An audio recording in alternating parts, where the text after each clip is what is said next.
Our universe is incredible, surrounded by mystery and beauty, and many of us have questions about our past, present, and future. October Hallam is an intuitive medium with over 20 years of experience. She has assisted people with discovering their path by understanding their past and connected the living to their loved ones who have made the transition. She is currently offering readings through Skype, Zoom, FaceTime, phone, and in person. You can reach her at theancientgift222@gmail.com.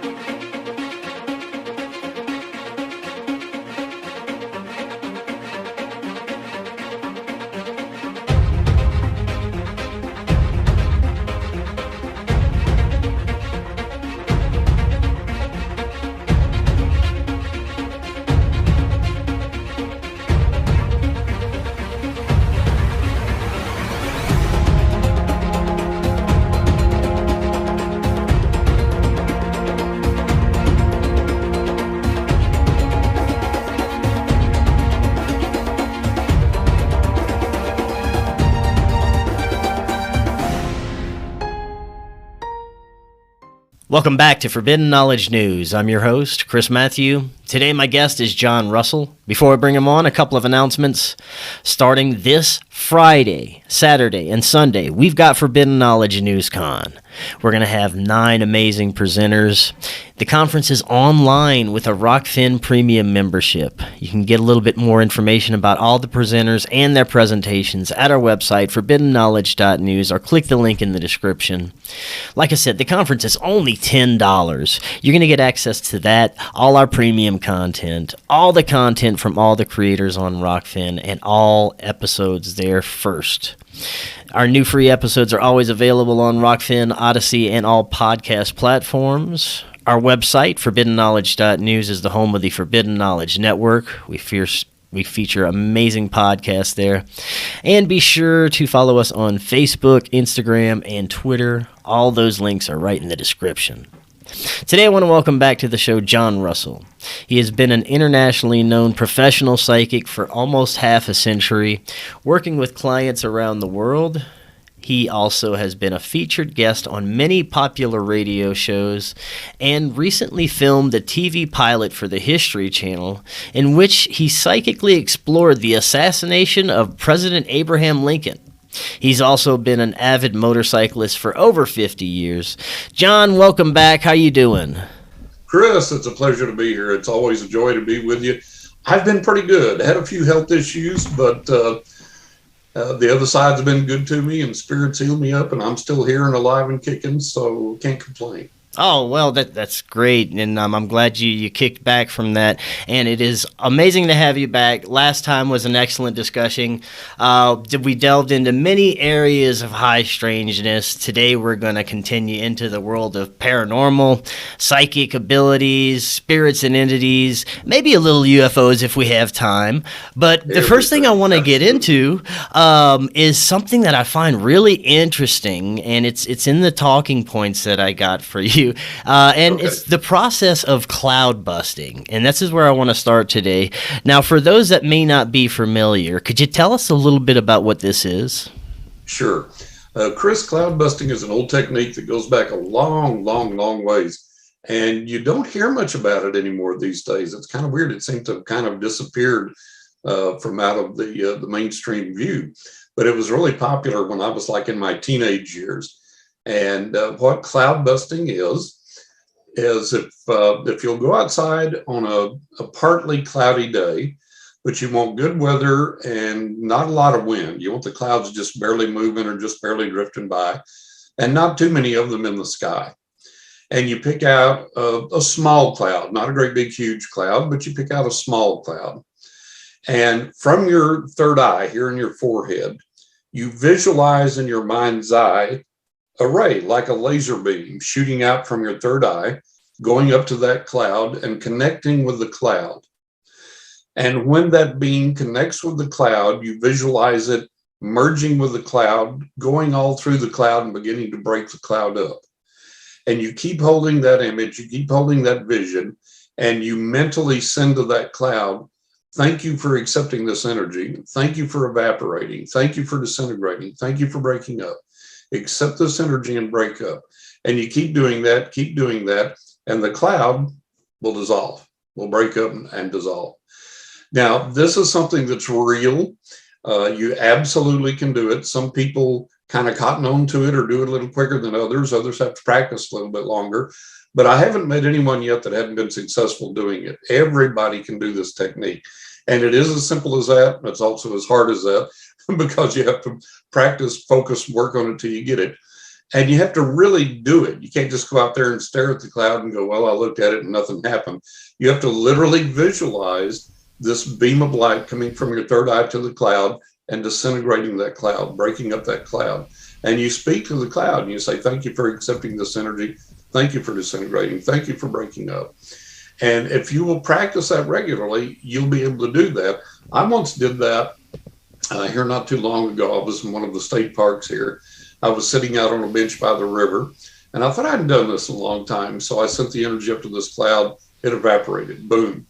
And I had sent such strong energy to that one section of the sky where that cloud was that for the next 15 or 20 minutes, every cloud that came through that area would hit that area and immediately break up and immediately vanish, immediately evaporate. So now the practical application of this, for one thing, it teaches us, okay, we can manifest a psychic or a paranormal energy, a supernatural energy that can literally affect the physical realm. So by doing cloud busting, it's not just a nice parlor trick that you impress your friends with. It teaches us, hey, we can really affect the physical realm using psychic power, using paranormal power. So you learn that lesson. The practical application of that is, if we can break up those clouds, how about projecting healing to someone? How about projecting, the end of the war to the people that are involved there into their minds? How about projecting world peace out? You used to see, back when I was in my teenage years again, back when I was a kid, used to see bumper stickers on cars all the time, visualize world peace. And I think that people don't understand the practical application of these techniques. And again, they can manifest in the physical realm and be used for good. But the thing of it is, you have to be persistent, you have to be consistent, and it works better if we can get a lot of people together. That's why we have churches or voodoo meetings or witches' covens or whatever. You get together a group of people using all of their psychic energy and mind energy and physical and emotional energy and focused on one desired outcome. And the more people you can get to do that, the better the results are, the quicker the results are. But we have to stay at it until we see those results. And that's where most people fall short. And even if they get results and they say that, wow, I can disintegrate these clouds. Shortly after that, a lot of people just kind of fall by the wayside and forget about it, or forget to apply it, forget to continue with it, which is one of our failings as people. And that's why we have a difficult time growing spiritually and maintaining spiritually. We're too easily distracted. We give up too easily. Are you going to go out and show the neighbors your cloud busting technique and make believers out of them? Or are you going to get the latest American Idol live while it's happening? Right. That's where we fall short. Yeah, for sure. And I mean, this is a form of manifestation, right? And I have practiced this myself, and I believe this is totally how I've gotten to where I am at in my life now, where I've been able to, leave a day job that I wasn't satisfied with and do this full time with the powers of, I think it's positive energy has a lot to do with it. I think that you can't just be manifesting anything and be sad or mad all the time. I think that having positive intent is a big part of it, right? Would you agree? It absolutely is. I do agree with that. We have to have optimism, we have to have enthusiasm, and we have to have a positive belief. And especially, like you say, when we're trying to manifest something for ourselves, we want to feel good about that, and we want to feel good that that's coming, and we want to feel optimistic and hopeful that that's coming. And you do put yourself in that good frame of mind and you hang on to that. And you're so right there, because our thoughts can be our enemies. We allow ourselves to become negative. We allow ourselves to become fearful. We let ourselves get distracted. And that interferes with what we're trying to accomplish or manifest or achieve, however we're going about it. And so I always tell people it's so important that you guard your thoughts, that you think about what's going through your mind and where that comes from and what that does to you.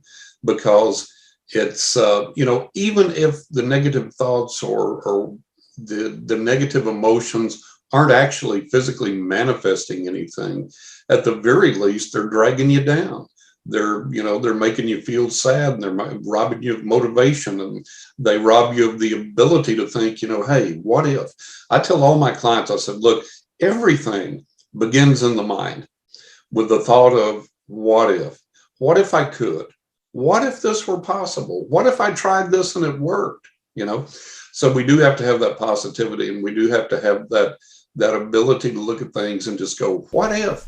What do I lose if I try it? Absolutely nothing. And I might gain everything, or might gain all the things that I'm looking for. So everything begins in the mind. Everything begins with that what if, and the willingness to try and to hold the positive, expectant attitude. Absolutely.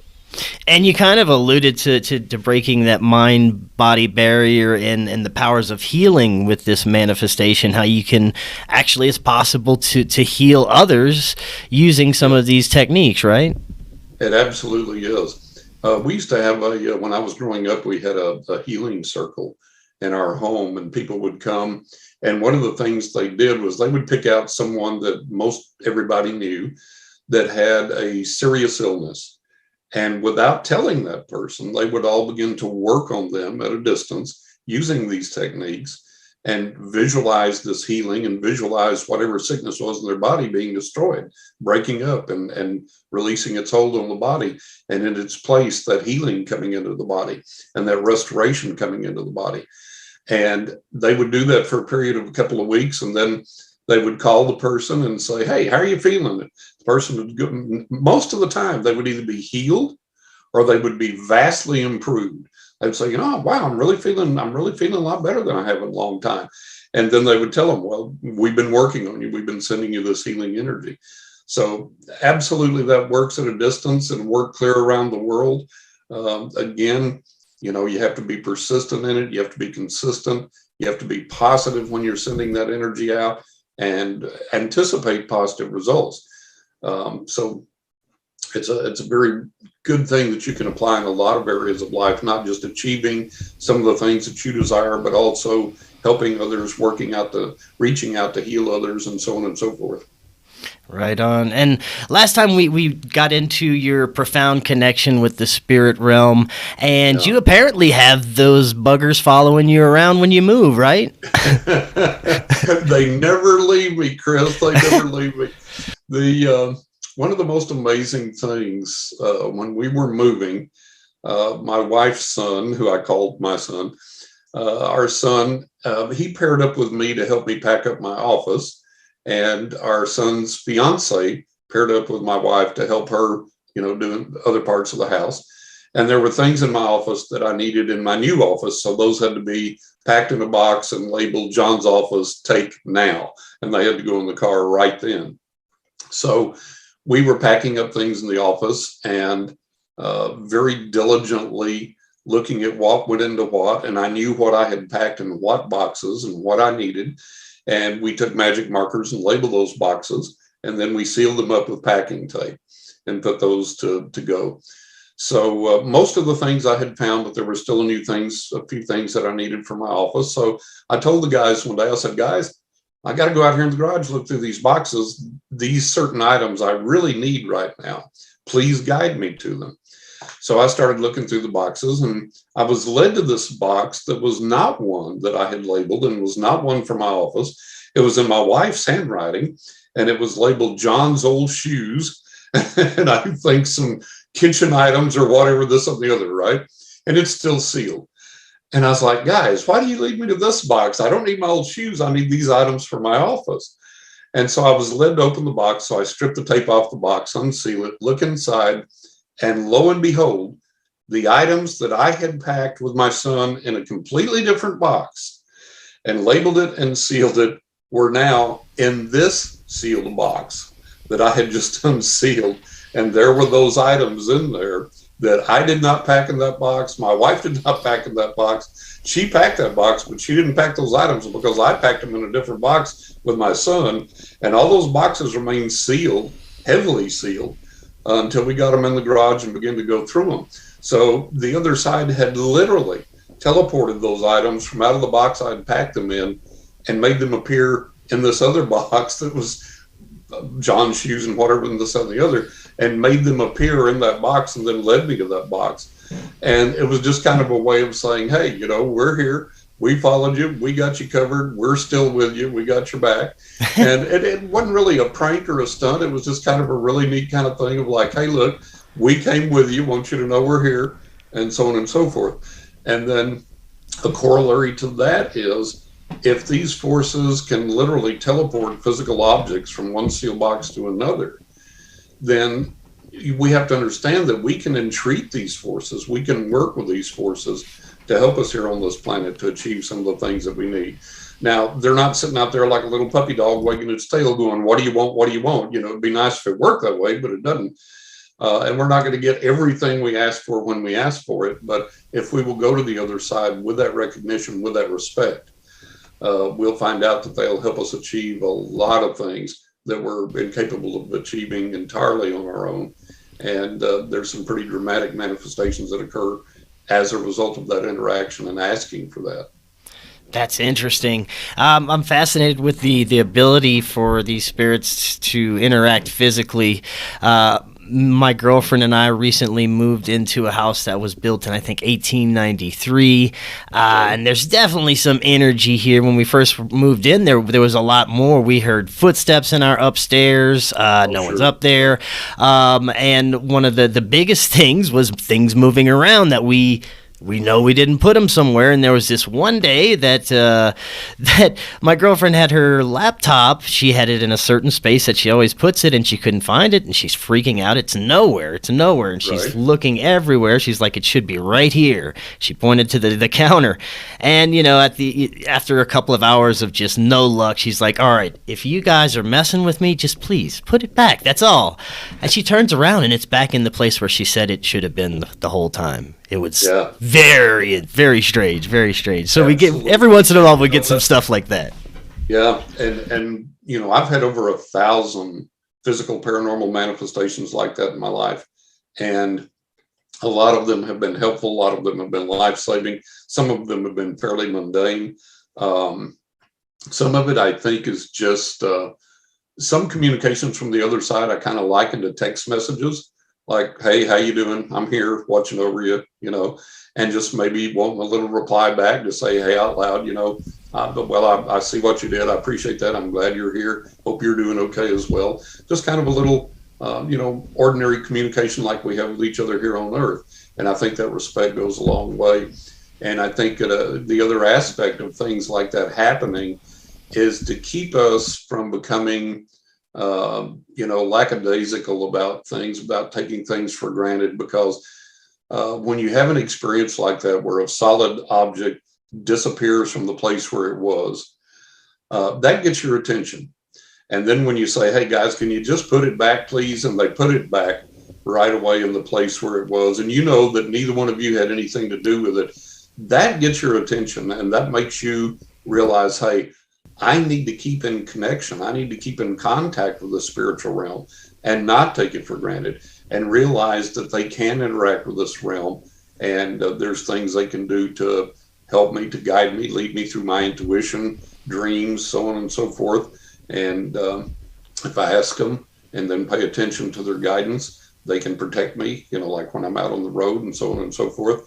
So all of these things, I don't ever view them as pranks. I view them as, hey, don't forget about us. It's real easy to do with everything going on with the world and the war, and we read the news and prices going up and this and the other. And it's real easy to lose that spiritual contact and to lose that focus on that. And I think a lot of times these incidents happen to kind of remind us to say, hey, keep the faith, keep in touch here. This is where your power lies. This is where your hope lies. And I think that's the importance of experiencing these incidents. Oh yeah, I think you're 100% right. I think our ancient ancestors had a profound connection to the spirit realm, and they experienced it every day. They interacted with it, and we lost it somewhere along the way with all our indoctrination and mental poisoning that we've had. But and I think that there's a lot happening in these past few years that are kind of waking people up and getting people to look more in that direction again. Have you been seeing that a little? Yeah, and it's interesting. I've been talking to people about that a lot lately. It's come up a lot lately. And if you look back through the history of psychic paranormal phenomenon things, there's always peaks and valleys with this. And it'll gain in popularity, and it'll be real popular for a while. And it'll be in magazines and on TV shows and movies and this and the other. And then it'll kind of wane and then kind of decline. And then after a long period of time, it'll come back again. So it's always had these peaks and valleys. But now it seems like that it's beginning to peak again, and not peaking, but beginning to peak. So I'm thinking we're just seeing the start of it, the beginning process of it, and that it's going to go for a pretty long time. And I think that's in response to a lot of things. I think it's in response to the political divisions, and I think it's in response to the lack of faith in all areas that we seem to be experiencing now, and the frustration with the established religious order, and the frustration we experience in ufology even, and the good old boys club there that's really not doing anything currently, even though there's plenty going on currently every day.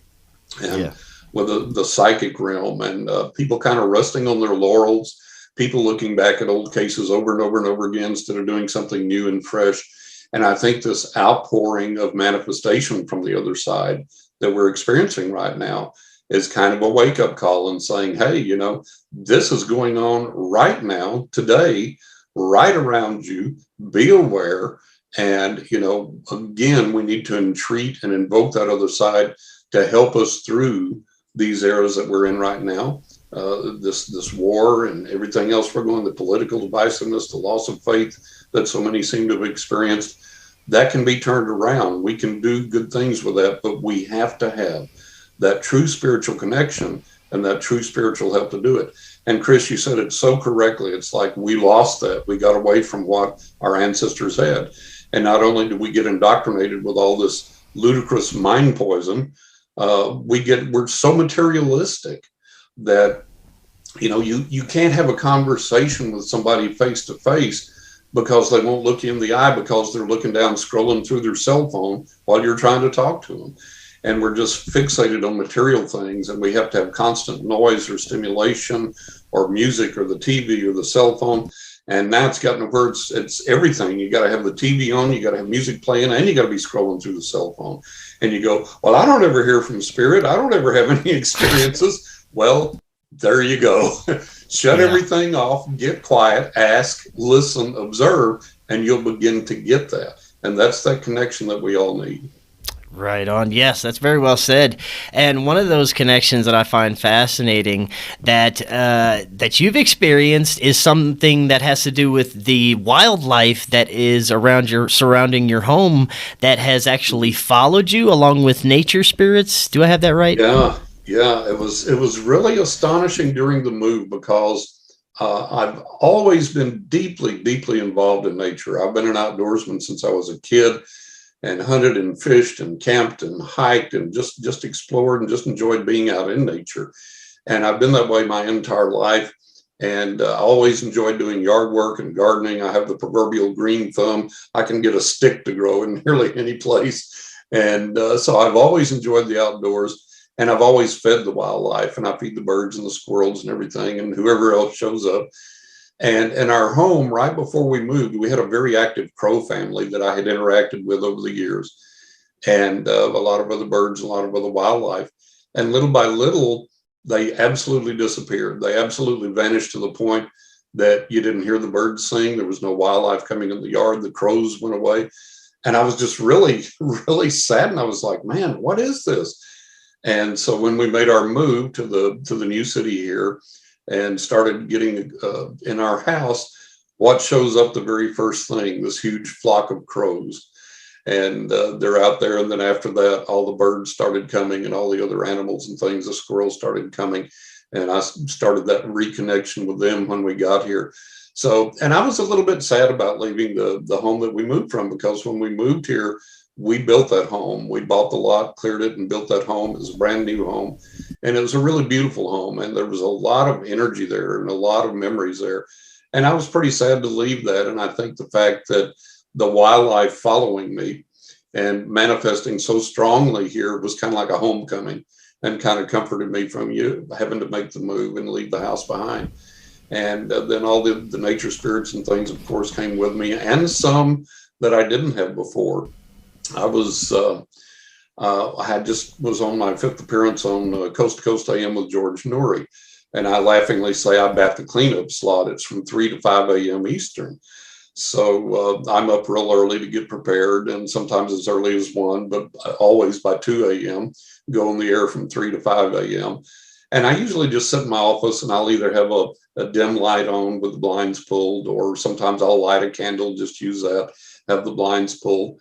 And this time when I sat in my office, the guys on the other side told me, said, open the blinds tonight while you're on the air. And I was like, well, okay, but what good is that going to do? It's pitch black outside. I can't see anything, but okay, I'll open the blinds. So I light my candle, I open the blinds, I'm on the air, I guess about an hour. And in our backyard, we have this very tall fence. It's about 7-8 feet tall, surrounding a outdoor patio. And as I'm looking outside, and it's very, very dark, but there's like these almost glowing illuminated figures that are themselves about 7 or 8 feet tall, and there's 2 of them. And I'm watching them out the window, and they kind of come close to my window and kind of lean in a little bit to kind of look at me. And then they retreated back and they walked through that wall that surrounds the patio and disappeared. So it was like, wow, not only did everybody come along that I'm familiar with, I gained some new people as well. And the house here is very, very haunted. We constantly have things move, appear, disappear, noises, all kinds of things going on. And so it's a neat place to come home to. Yeah, well, while we're talking about nature spirits and wildlife, what are your thoughts on Bigfoot? I've had some guests that say that this is indeed a nature spirit, some that think it's a lost hominid, some that thinks it's an alien. What are your thoughts on this? Well, I think Bigfoot is absolutely real. I think it can and does manifest as a physical being of some type. Now, the interesting thing is I have a client, and whose name, location, all of that, I can't divulge for obvious reasons, but especially because they go with a group and hike in the mountains in a certain area of the U.S., and they actually interact with a Bigfoot tribe. And there are Bigfoot young, there are tribal units, family units, and in the interaction and going up there into this secret area over the years, the interaction with the Bigfoot has taken such an incredible turn that the Bigfoots will actually take like stones and branches and things or whatever, and like weave together little objects, make little objects as gifts for the people and come and leave them for them. And so they have a physical presence, but also many times, if you'll go back through the Bigfoot research, and especially with the Native American Indians, there seems to be a big paranormal component associated with Bigfoot. And a lot of times people have said that Bigfoot will appear out of nowhere and then likewise vanish into thin air, even though they've made a physical presence there, had footprints on the ground or whatever. So there seems to be both a physical and a paranormal component to Bigfoot. But I'm absolutely firmly convinced they're 100% real. I believe that they can manifest physically for a length of time, however long a length of period they want to, in our time frame, in the physical realm. And maybe some of them stay there in a semi-permanent form, but it seems to me like they have this capability to appear and disappear at will if necessary. And again, going back to the Native American lore and the interaction with Bigfoots, that seems to be the case. So I'm for them. Haven't interacted with one yet as far as I know, but I would certainly love to. And I have a standing invitation from these people to hike up with them and to experience that. And I would dearly, dearly love to. Unfortunately, my health hasn't been that I can take advantage of that yet, but I'm hoping in the future that I'll be able to experience that. It would be absolutely wonderful to have that. Oh yeah, I couldn't imagine. That's incredible, being able to actually interact with a Bigfoot tribe. I couldn't imagine. Now you have interesting stories about haunted cameras. Could you tell us about these? I had the very first haunted camera I had. I'm also a photographer, and I got interested in photography when I was very, very young. And my very first really good 35 millimeter camera. It was a film camera. This is going way back a long time ago, way before digital was around for the consumer market. And we were having a little seance, a little circle there at the house. And I got a bee in my bonnet that I was going to take some spirit photographs. And so I had this 35 millimeter camera loaded with film, had it all set correctly and everything. And we had a very strong spirit manifest. And we all agreed that she was a female. We agreed on the way she presented herself as far as her physicality, her looks, and so on and so forth. And so we were interacting with her, getting messages back and forth and communicating with what she wanted and so on. And I said, I'm going to take a picture of you. And everybody that was there said, John, don't. She doesn't want her picture made. And I said, well, I said, look, it's not going to harm you. It's just a photograph. I just want to get some evidence that you're there, some photographic evidence. Let me take your picture. And everybody again says, John, she doesn't want her picture taken. So I hold up the camera, I make the shot, and I go to wind the film. And this is back in the day, you got to wind the film, and you see the take a spool, rotate it over here, and where the film's coming from rotates over here. And in the window, there's a exposure button that tells you the number of exposures you're on. So I go to cock the camera and advance the film. And I can tell that it doesn't engage the film. The lever moves, but it doesn't, the reel where the film's coming from, it doesn't move over there. It doesn't spin, but the number advances. And I'm like, okay. And I tried it again. The lever moves, the film doesn't move. And I'm like, all right. So I go into a darkened room and I open the camera up, and the film's on the sprocket. Everything's working correctly, but the film has not advanced because I can read the number on the film, the frame of where I'm on the film. And the film counter and the little window has indicated that I've advanced several frames, but the film frame is still on the initial setting that I had it on. The film hasn't advanced, even though the lever is moving. And even though the sprockets are engaged and nothing's mechanically wrong with the camera, nothing is moving. So I came back in, I told everybody what's happening, and they said, see, she doesn't want you taking her picture.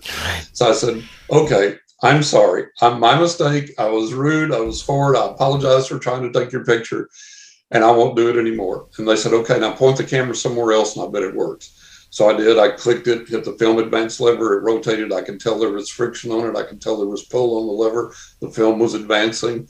And so it worked correctly after that. So after I shot that, the camera began to do these bizarre double and multiple exposures, even though I wasn't using a double or multiple exposure technique.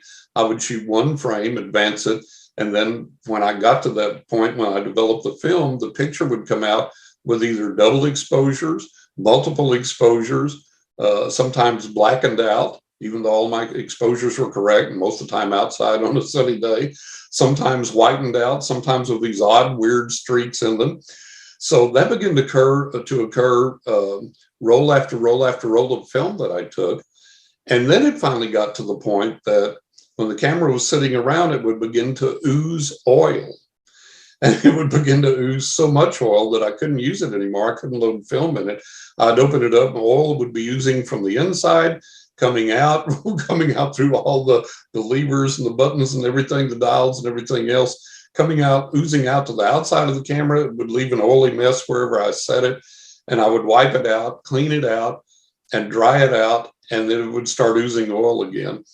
And then it finally got to the point that nothing worked. The lever stopped working. The shutter release button stopped working. The rewind stopped working.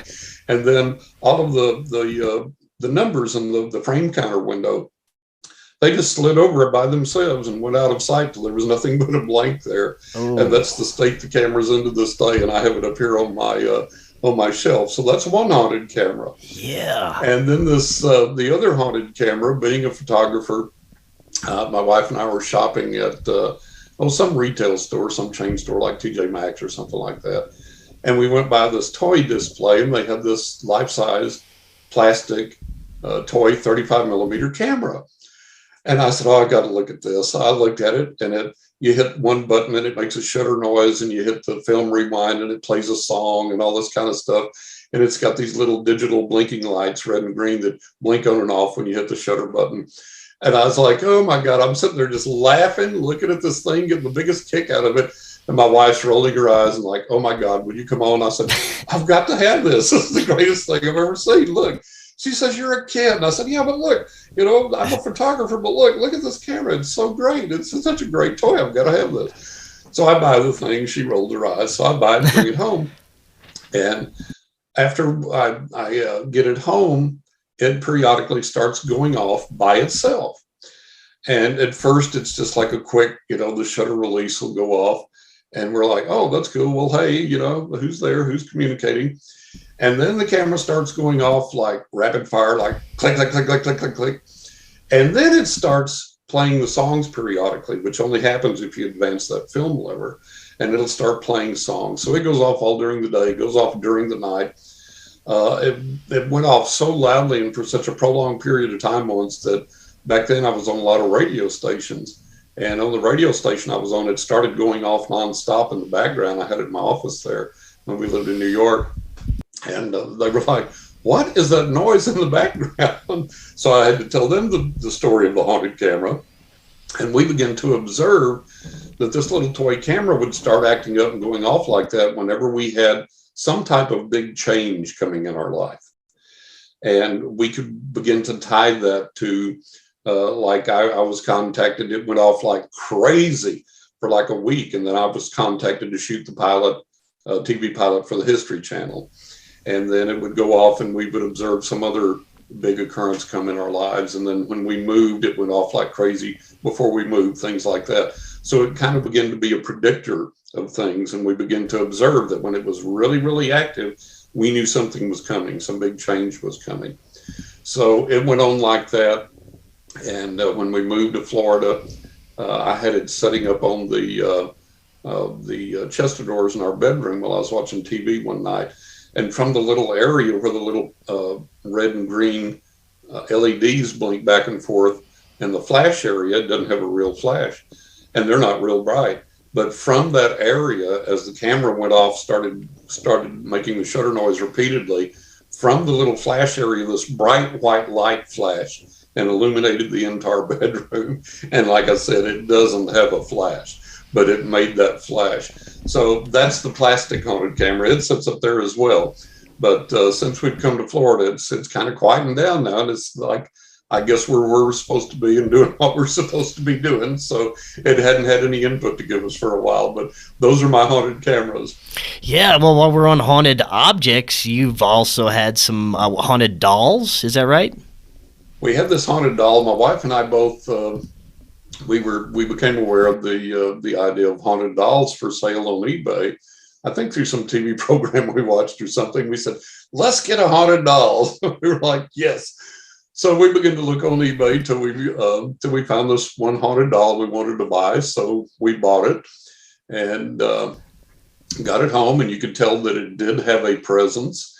And the lady that sold it to us told us that she would leave it in a room, come in it, be in a different position, or she'd lay it down with the eyes closed. The eyes would pop open by themselves, that type of thing. So we had a few manifestations with it, but you could tell there was definitely a presence there. And we were very respectful to the doll, to the presence in the doll, and treated it with great care and treated it with great respect, talked to it, welcomed it into the home, and so on and so forth. And one night I had this lucid dream, And the spirit looking like the doll, the spirit that was living in the doll, came to me in the dream and said, "You have been so kind to me and you've helped me so much, and it's time for me to move on now. And you've helped me to do that. And thank you." And literally disappeared, ascended in this big ball of flame, this big ball of fire, and vanished. So I woke up the next day and I told my wife about that. And I went in, and sure enough, the doll was like with just a piece of plastic now, just no presence, no life in it anymore. And I was checking my emails, and I had an email from this lady, and she said, "Are you okay? And is your house okay? I had a dream last night that this doll went up in flames. Is your house all right? Did your house burn down?" So she had got the same exact dream when the doll came to me and said, "Well, I'm going now, and thank you," and vanished in this pillar of fire, this ball of flames. The lady that sold it to us had also had the dream that the doll had gone up in flames and was wanting to know, "Hey, did your house burn down? Are you okay? Did the doll do anything bad?" So that was the haunted doll. So that was a really neat experience. So I guess apparently spirits can attach themselves to objects pretty easily. Yeah, spirits can attach themselves to objects, to locations, and you never really know exactly what you're dealing with till you get there. So that's why I tell paranormal investigators, look, be very, very respectful of these energies. You don't know what type of entity is there, what type of power it might possess. And don't go in challenging and cursing and all this type of stuff. Go in very respectfully, because some of these energies are very, very powerful and very strong and capable of influencing the physical realm. And you don't want to go in there and challenge these things and meet your comeuppance, meet somebody that's a lot stronger than you are and not afraid to use that power against you. So it's always important when you're investigating, just be respectful. You don't have to be afraid. You don't have to be fearful, but you do need to be respectful.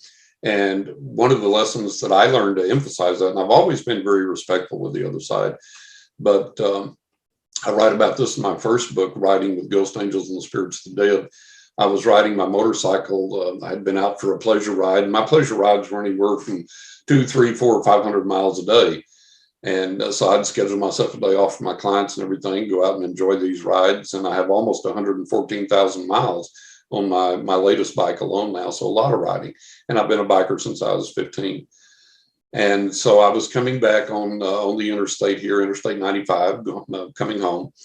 And this storm was coming in from the north. I was headed south. And I stopped at the rest stop to relieve myself, to get a soda and some snacks and whatever.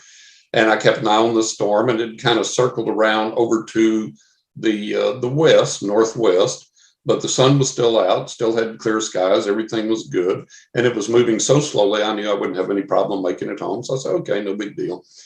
And I got finished up with my snack and mounted up the bike to go. And as I got out on the access road to get on 95, the wind hit so strong that it was literally all I could do to keep the bike in my lane, to keep it from blowing over into the lane next to me. And here in Florida, we have 3 lanes on all the interstates. The right lane is for traditionally the slow traffic, and everybody there goes usually about 80 or 90. And then the middle lane, everybody's 90 to 100 and above. The left lane, forget it. Everybody over there imagines they're training for the Daytona 500. So it's just totally crazy. So as fast as everybody goes here on the interstate, the big trucks were nearly blowing over from this wind. And even cars were having a great amount of difficulty in maintaining control and staying in their lane. So the wind was such that on the interstate, virtually everybody had slowed down to about 45 miles an hour. And that in itself was a miracle. That in itself was a manifestation. So I'm struggling with the bike, trying to keep it under control. And the skies are still clear and sunny around us. And I look up ahead, and I grew up in West Texas at the tip end of Tornado Alley. So I look up ahead, and all the small trees and the grass and everything is flattened and rippling and blowing really hard. And I said, oh boy, I know what that is. There's a tornado close by, or one forming, or whatever. And about this time, me and my bike together, I'm not picked up off the bike, but me and my bike together are picked up into the air about 6 inches to a foot off the ground while I've been moving forward 45, 50 miles an hour and still moving forward through the air like that. We are picked up into the air and then just kind of turned around and kind of looked at like this, like some giant hand is kind of just examining us. And I was like, oh my God, because by now I'm tilted at an angle like this to the roadway, traveling through the air 45, 50 miles an hour. And I realize if I get set down at that angle, I'm going over sideways, splat, hitting the ground 50 miles an hour, then everybody behind me is running over me before they figure out what's happened. I said, well, I guess I'm fixing to figure out what the other side is really like in person. Yeah. And so this force turns me back around, sets me down just a little off kilter, sits me back down. I get the bike under control, and I look up, and this funnel cloud is snaking down out of the sky, coming straight for me. And so I downshift, I wick the bike up. I don't care about the winds anymore. I don't care if there's state troopers out. I wick the bike up till the engine screams in every gear, and I fly down the road, leaned over the handlebars as hot as I can run for a good 4 or 5 miles to get away from all of this. And I do, and I was like, holy cow. Well, it shook me enough that I'm thinking, okay, there was a bar I used to love to go to, a biker's bar, and they had a tattoo parlor there. And I thought, how great a genius thing is that? A bar and a tattoo parlor in one. That's the best thing you can do. So they had this, I don't know if, whoops, going the wrong way. I don't know if you can see it. Where's my 13 tattoo? Can you see it? There it is. There's my 13. So, the tattoo artist had a special going. Now, this was the day before Friday the 13th, which has always been traditionally my lucky day. And the number 13 has always been lucky for me. So she had this special going the day before and on the 13th and after the 13th, you could get a 13 tattoo for $13.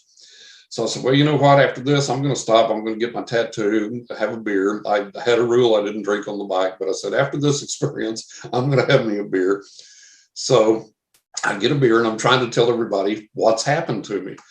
And I've become this grungy old biker that all the pretty young women look through and don't even see. And most people are like, too many road stories. Yeah. I don't want to hear this guy's blather. So I'm trying to tell people what I've just experienced. Nobody's even listening. I'm like, okay. So I go into the tattoo artist to get my tattoo, and I start telling her, and she's just entranced by this experience. She's like, wow, this is really something else.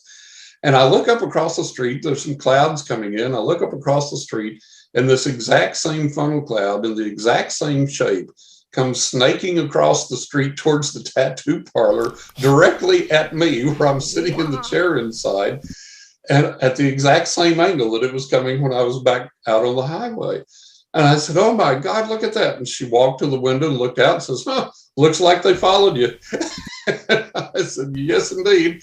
And it blew on over without harm. And since I got my 13 tattoo, I haven't been picked up into the air anymore. But that's the awareness we should have, that these entities and these powers have that physical capability to interact with us that way, and to just kind of, oh, okay, who's this guy on his bike? We know this guy, and then put you back down. So that's why I tell people, don't go into areas and challenge things and curse things and, be disrespectful. When you go into an area, be very respectful, be very cautious. You don't have to be afraid, but if you'll be respectful, because these energies have a tremendous amount of power that they can exercise in the physical realm and exercise over us. Right. And I think you said, one of the key words, energies here. I was talking to quite a few researchers, mainly UFO researchers, and I brought up the topic of how one of my guests initially brought it up a few months ago about how there was a farmer who had some UFO experiences, and afterwards his house would experience paranormal activity or poltergeist activity. And then I'd speak with another researcher who'd say someone else would experience somewhat the same thing after maybe seeing some UFOs in the sky. They'd have some weird ghostly or spiritual activity occur in their house. And, of course, the past few years I've been putting together the profound connections between, whatever ufology, whatever these aliens or extraterrestrials or interdimensional beings are, and the afterlife and spiritual life and paranormal activity, and how there's some profound connections. I don't know what it all means, but I want to get your take on it. And what do you think these beings are? And are they really connected to the UFO phenomenon? Because a lot of the UFO phenomenon lately, I've been seeing pushed from the mainstream media and government. It seems to be a lot of our stuff, maybe our drones. I know there's a lot of genuine stuff out there that is unexplainable, but I'm wondering for you, what is your connection to all of that? Well, I believe we've discussed, I don't remember, but I believe we've discussed some of my UFO experiences Yes. before. And, I knew that they were physical objects, real objects, decades ago. And now our government, in its little small unclassified report, has admitted that they are physical objects, that they are real, that they are picked up on all their sensors and multiple eyewitnesses, and that they're not earthly technology. And so the government is finally beginning to acknowledge that. If you look at UFOs, there seems to be a lot of paranormal phenomena or psychic phenomena that does occur around UFOs, or concurrent to their sightings, or sometimes prior to their sightings or after the sightings. And so there does seem to be a correlation there. I don't think that, for example, my psychic gift, I don't think that's a result of ETs or UFOs or anything else. I think that's just something that the spirit realm gives to certain people, and it is what it is. There is psychic and paranormal phenomena that occurs completely absent from any UFO interference and so on and so forth. There are some UFO sightings that occur that don't seem to have any paranormal or psychic component to them at all. It's just purely a physical manifestation. And then other times, UFOs will appear, and there is definitely psychic and or paranormal phenomena associated with their appearance. Now, whether they exacerbate something or whether something is just aware of that presence and chooses that moment to also manifest, we really don't know. We don't know all of these things. That's something we're still experimenting, trying to find out. You watch Skinwalker Ranch and the excellent work they're doing there, and you'll see UFOs manifest by themselves. You'll see UFOs manifest and paranormal phenomena take place. So this is something that we're still working on, still trying to figure out that corollary, if there is one. And the thing of it, Chris, you hit the nail on the head, because at this point, like you say, we don't know definitively who they are, what their purposes are, and all those mechanisms involved. We know their physical craft. The government's admitted their physical craft. There have been beings seen piloting and or entering and exiting these crafts. So we know there are some type of physical beings also associated with this. But man, they are absolutely just not interested in revealing themselves to the general public and telling us exactly why they're here and exactly what's going on and why. My theory is that someone deep in the bowels of government has to know. I mean, it just can't be. We have too much technology. We have too much intelligence gathering capabilities. And we have technology that it would beggar our minds if we knew what our government is capable of. And to say that all of that has existed for all of these years and that we don't know who or what these beings are, I can't buy that. Someone has to know. And, one of the interesting things, I think we talked about this before, but it's worth mentioning again. One of the interesting things is one of the statements that the government has made periodically is that they just don't have the technology to capture clear enough photos or videos of these things. Well, that's ludicrous. It's decades ago, I saw this documentary on TV, and I'm not some far-flung left field thing, right wing thing, left wing, nothing. It was just a plain scientific documentary. And they were interviewing one of the former heads of our CIA. And this guy said that during the Blackbird era, and for younger people that may not know what the Blackbird was, the SR-71 Blackbird was our premier spy plane. And it flew so high that it flew in subspace.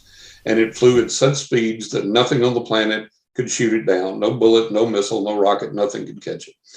So the former head of the CIA, and this is past the Blackbird era now, supposedly this guy is talking, and he says, during the Blackbird era, if the Blackbird were flying over at speed in subspace, excuse me, and you had two golf balls on a putting green, and it flew over at speed in subspace and shot a photograph of that as it went over, when you develop the film, it would be so clear that you could read clearly which ball was a Titleist and which ball was a McGregor. And Yeah. he said, now, that's decades old technology. Imagine what we can do now. Ah, yeah. So Yeah. this is decades ago that they had this capability, and that's what they were willing to admit. Now, the government always says, whatever they admit's the tip of the iceberg. They Right. have a ton underneath the water that we don't know about and they're not going to tell us about. So to me, it's ludicrous to think that the government, with all of its intelligence gathering capabilities, with its photographic capabilities, with its sensors, with on and on and on and on, somebody somewhere has got to know. Now, Yeah. why don't we get that information? Why don't they tell the general public? Why don't they come out and tell us, okay, well, here's where these guys are from. Here's who they are. Here's what we know about them. Here's apparently what they want or whatever. I don't know why that doesn't occur, but it needs to occur. And we need to push really hard for that, all of us, and not give up till we get an answer, because this obviously affects us all on a daily basis, whether we think it does or not, whether we think about it or not. Because one thing, recognize we have physical objects coming here, presumably from other planets, other solar systems, and interacting with us at will, shutting down our nuclear missiles. That's been acknowledged by the government officially. Interfering with our airspace. There have been near collisions reported in this government report that was released. Near collisions reported between our aircraft and UFOs. So this is impacting us every day in a real world scenario. And now the government has said, used to during the Blue Book era, the government said that they didn't see anything that posed any type of a threat. Now, in the latest release, they're saying that this is a national security issue and a threat to our airspace. So things are turning around now. If that's so, and if that's true, we need to be a little bit concerned about that there are physical craft entering our airspace, doing what the heck they want, shutting off our nuclear missiles at will, abducting people, apparently, cattle mutilations, apparently, near misses with our planes. Some fighter aircraft has said that when they would fly toward a UFO, all their systems would go offline and all their offensive weapons capabilities would go offline, rendering their plane useless. And the pilots looked at it as kind of an act of war declared on them by the UFO. So this affects us. This is real. It's happening. It's going on. We need to know what the heck this is and why. We don't need to listen to some little old lady on a farmhouse out in Dubuque somewhere going, yes, I get up and go to the bathroom at 3 a.m. and while I'm sitting on the toilet, an alien comes in and downloads information to my brain. We don't need that. We need honest, good, clear, sincere research. And we need people that are willing to get outside of their cliques and their dogma and their traditions and their ritual and their organizations or whatever and go, okay, let's figure this out. Let's go after this thing. And, there was there's a kind of like a podcast interview type thing that some friends of mine do, that they have a podcast I'm on periodically, and they do this thing every year now called the Big Phone Home. And they kind of pattern that after ET Phone Home. Well, this is the Big Phone Home. And they bring UFO experts, all the big names from all over the world, and they interview them, and they talk the entire day. And so this last one, they got a congressman on there. And the congressman said, yeah, they're real. And the congressman said that we need to push hard and get some real disclosure to the American people about what's going on. And he said, he thinks that the government almost kind of made a mistake issuing that little unclassified report, even as brief as it is. He said that almost kind of puts an Achilles heel, a little chink in the armor there that we can stick something in and pry it open and push. And he said, if we don't do that, then it's going to be business as usual down the road, and we'll have lost the opportunity. And they may close up even tighter then down the road. So he said, we have got to push these people. We've got to push them hard. And I found it ironic. He said, one of the best ways to do that is to contact your congressman. And the way to do it's through a snail mail, the old fashioned letter. He said, we get so many emails that's commonplace, and it's absolutely almost impossible to keep up with them all. But when a handwritten letter comes across our desk, it's like, oh, a novelty. What is this? We got to take a look at this. So he said, go back to snail mail, keep it very brief, write your congressman, and demand some answers to this stuff. And I think that's what we have to do. And let's find out what's really going on here. We have a lot of novel ideas out there. We have a lot of idiocy out there. We have a lot of stupidity out there that's turned people off of serious UFO investigation for years and years. And now we have the opportunity to really do something good, especially with our government admitting, yes, they're here, they're physical craft, they're not ours. Okay, well, whose are they? What are they? And I've talked to some people that apparently have had access to some of the congressmen and so on, that you got to see the classified report. And apparently one of the Congress people made the statement that, wow, this is like reading a Star Wars script or something of that nature. So whatever they're hiding from us, it's phenomenal and it's big. And like I say, I'm sure there are people in the know that know what this is. Right, and that's the problem for me, is I know that there are people in the know, and I know they're not telling us the truth, and the government does not have the best track record of being honest. So you have to take everything with a grain of salt coming from them. I think the real disclosure does come from people who have experienced the phenomenon genuinely, like abductees, contactees, and I find it very interesting. This is what I want to close on tonight. Is lately, especially, I've had more and more very close friends, people, colleagues tell me that they're waking up in the middle of the night and it feels like they're being surrounded by something being worked on, individual entities, and they can maybe hear psychic communication with these things. Not necessarily malevolent, but it feels like they're maybe being tinkered with in the in the night. And and this has happened to quite a few close people in my life recently, and it's very interesting. And it seems like this is maybe happening a little bit more, or people maybe feel more comfortable about coming out with it now. But I find that whole aspect of it very interesting, that maybe everyone is experiencing this on some level and just isn't remembering it. I don't know. What do you think? It seems to be increasing, and it seems to be more widespread, and paranormal phenomena in general, aside from the UFO experiences, seems to be increasing and becoming more widespread, and more people experiencing it. And I think it goes back to, these peaks and valleys that we have with paranormal phenomena.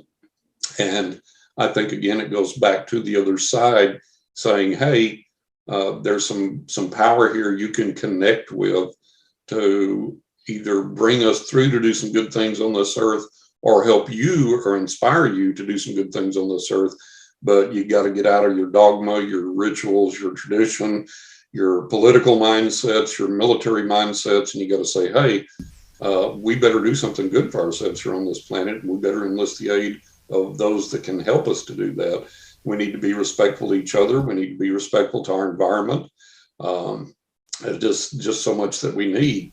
And it feels like to me, it's a very exciting time, because it's like all these systems are kind of like coming on for everybody, and everybody's having these experiences, and everybody's going through this. And it's like, okay, this isn't for entertainment, and it isn't to get on the old Phil Donahue show and, have somebody entertained for an hour. This is some real stuff that has practical application for us, that we need to be engaging with, interacting with, figuring out why, and figuring out what we can do in interaction with it and on our own to steer ourselves and to steer this planet into a better place. Because right now, things are pretty precarious for us. And, we need to be looking at this in a serious way, respectful, and enlisting that help. Oh, and one of the things I wanted to go back to the cloud busting technique. If we can bust up a cloud, why can't we use that to bust up a virus as well? Or to bust up cancer, or to bust up, any other type of sickness. So, if we would band together, I said that we had a little circle there in my mother's house when I was young. And one of the things that made that a success was we didn't say you had to be a Christian or a Buddhist or a Scientologist or Inner Peace Movement or any of these other things. Just whatever technique you wanted to use that you felt worked for you, use that. But don't expect me to use that. I'll use my own thing. We'll all come together. We'll use our own individual techniques, but we'll focus them toward a common goal, toward a common purpose. And that's when you begin to have some successes, when you can get out of you have to do it this way, or it has to be from this book, or this religion, or this thought process. No, it don't. Everybody come together, bring whatever works for you, but direct it toward a common purpose. And when you get all that energy going toward that, that's when we get some success. Yeah, you're absolutely right. And I think it's the same thing with all these fields of ufology, paranormal studies, consciousness. And we need to all come together and kind of compare notes, and we'd get a lot get a lot further in it. And John, that was fantastic. Thank you so much. Great information. For those that want to find out more about you, books, website, all that good stuff, social media, what's the best way they can do so? Go to johnrussell.net. And that's for information on my readings if you want to get a reading with me. Also there, I'm in the process, don't have it up and running yet, but it will be some of the paranormal experiences, investigation, and things that I'm doing now.